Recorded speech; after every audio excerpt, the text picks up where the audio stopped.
میں یہ جاننا چاہتی ہوں کہ جس طریقے سے مردوں پر خاص حالت میں غسل جنابت واجب ہوتا ہے، کیا اسی طریقے سے عورتوں پر بھی غسل جنابت واجب ہو جاتا ہے؟ بہت کنفیوژن ہے مجھے، میں نہیں سمجھ پاتی کہ کب ایک لیڈیز پر غسل یہ والا واجب ہو جاتا ہے۔ پلیز میری ہیلپ کریں، میرا نام شو نہ کریں۔ تو آئیے جواب سنتے ہیں مولانا کی زبانی۔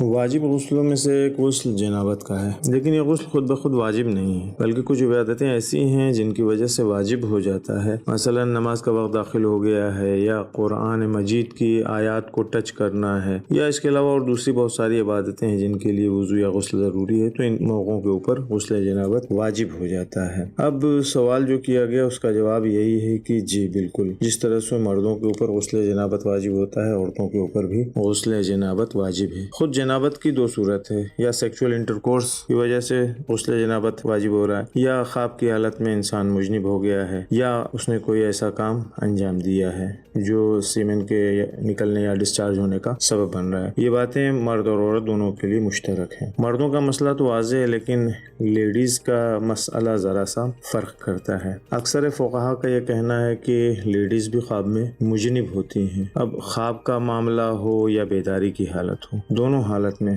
اگر خاتون یا یہ عورت فور پلے یا امیجنس وغیرہ کی وجہ سے سیکچول کلائمیکس یا سیکچول سیٹسفیکیشن یا آرگیزم، جسے شہوت کی اوج کہا جا سکتا ہے، اگر اس مرحلے پہ پہنچ جاتی ہے تو اس پر غسل جنابت واجب ہے۔ حضرت آیت اللہ العظمی سیستانی حفظ اللہ کا فرمانا ہے کہ فور پلے یا امیجنس وغیرہ کی وجہ سے وہ فلوئڈ یا رطوبت جو عورت کی وجینہ سے نکلتی ہے، اگر اتنی زیادہ نہ ہو کہ دوسری جگہوں کو مثلاً کپڑوں کو آلودہ کرے، کپڑوں تک پہنچ جائے، تو پاک ہے، غسل کی ضرورت نہیں ہے۔ حتیٰ اگر خاتون باوضو بھی ہے پہلے سے تو اس کا وضو بھی باطل نہیں ہوتا ہے، لیکن اگر یہ فلوئڈ یا رطوبت اتنی زیادہ ہو کہ نارمل وے میں اسے آپ انزال کہہ سکیں اور وہ کپڑوں تک پہنچ جائے، کپڑوں کو بھی آلودہ کر دے، تو اگر یہ بات توجہ والی ہے، اگر آرگزم یا سیکشول کلائمیکس تک پہنچنے کے ساتھ ساتھ، تو یعنی اس کی وجہ سے انسان یہ خاتون جو ہے سیکشول کلائمیکس تک پہنچ رہی ہے، تو یہ رطوبت نجس ہے اور جنابت کا سبب ہے، پھر اس کے اوپر غسل بھی واجب ہو جاتا ہے۔ لیکن اگر آرگزم یا سیکشول کلائمیکس تک نہیں پہنچ رہی ہے، لیکن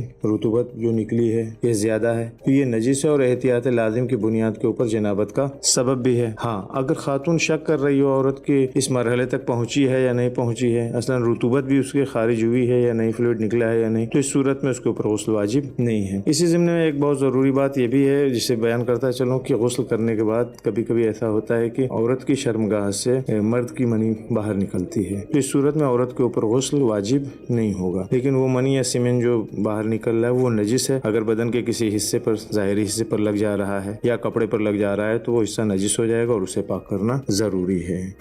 دوستو، ہماری آپ سے گزارش ہے کہ آپ ہمارے چینل کو ضرور سبسکرائب کریں، اپنے دوستوں کو، اپنے رشتہ داروں کو اور دیگر مومنین کو بھی اس چینل کو سبسکرائب کرنے کی دعوت دیں۔ اور اگر آپ کے ذہن میں کوئی سوال موجود ہے تو آپ یہیں کمنٹ باکس میں اپنے سوالات کو پوچھ سکتے ہیں، یا آپ ہمارے دیے گئے انسٹاگرام پیج پر بھی اپنے سوالات کو پوچھ سکتے ہیں۔ اگر آپ کا پرسنل سوال ہے تو آپ ہماری دی گئی ای میل آئی ڈی پر، کہ جو یہاں پر موجود ہے، پرانی آئی ڈی ہماری ڈیلیٹ ہو چکی ہے، لہذا اس نئی ای میل آئی ڈی پر آپ اپنے سوالات کو بھیج سکتے ہیں۔ اگر آپ ہمیں ہیلپ کرنا چاہتے ہیں، مدد کرنا چاہتے ہیں، تو پیٹریون کے ذریعے سے منتھلی ممبرشپ حاصل کر سکتے ہیں۔ پیٹریون کی لنک ڈسکرپشن میں موجود ہے۔ اور اگر اس کے علاوہ کسی اور ذریعے سے آپ ہماری مدد کرنا چاہتے ہیں، ہیلپ کرنا چاہتے ہیں، تو ہمارے اس نمبر پہ ضرور رابطہ کریں۔